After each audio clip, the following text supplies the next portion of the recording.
हरियाणा विधानसभा चुनाव के मद्देनजर बीजेपी के उम्मीदवारों की पहली लिस्ट आने में अब 1-2 दिन का और वक्त लग सकता है। इस बात की जो जानकारी है, वो खुद हरियाणा के बीजेपी के जो प्रदेश अध्यक्ष हैं मोहन लाल बड़ौली, उन्होंने दी। उन्होंने ये भी कहा कि अभी कुछ सीटों पर और चर्चा करनी है, लेकिन ये चर्चा जो है, वो हरियाणा नेतृत्व और शीर्ष नेतृत्व के बीच में होगी और उसके बाद में फिर जो है, वो उम्मीदवारों की पहली लिस्ट जारी की जाएगी। उन्होंने एक बात पर और विराम दे दिया। पहले ये उम्मीद जताई जा रही थी कि मोहनलाल बड़ौली को भी विधानसभा का चुनाव लड़वाया जा सकता है, बड़ौली विधानसभा से।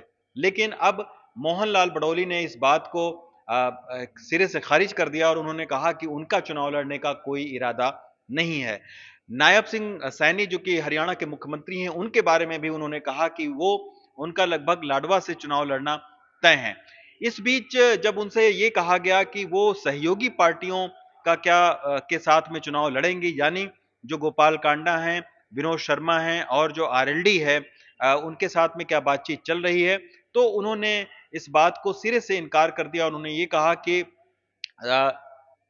90 के 90 सीटों पर बीजेपी खुद जो है वो चुनाव लड़ेगी। लेकिन बहुत सारी बातें सियासत में कही भले जाती हैं मीडिया के सामने, लेकिन पर्दे के पीछे किया कुछ और जाता है।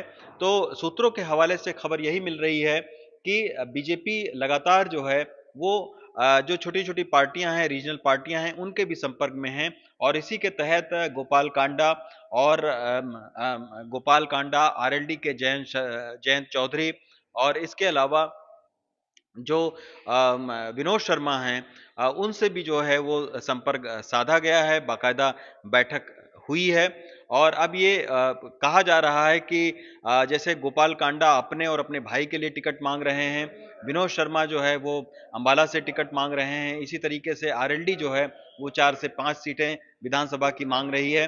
लेकिन देखना ये होगा कि क्या इनके साथ में बातचीत होती है, क्या इनके साथ में गठबंधन होता है और अगर गठबंधन होता है, तो क्या ये जो रीजनल पार्टियां हैं ये बीजेपी के सिंबल से लड़ती हैं या फिर अपने अलग अपने पार्टियों के सिंबल से चुनाव लड़ती हैं, ये एक देखने वाली बात होगी।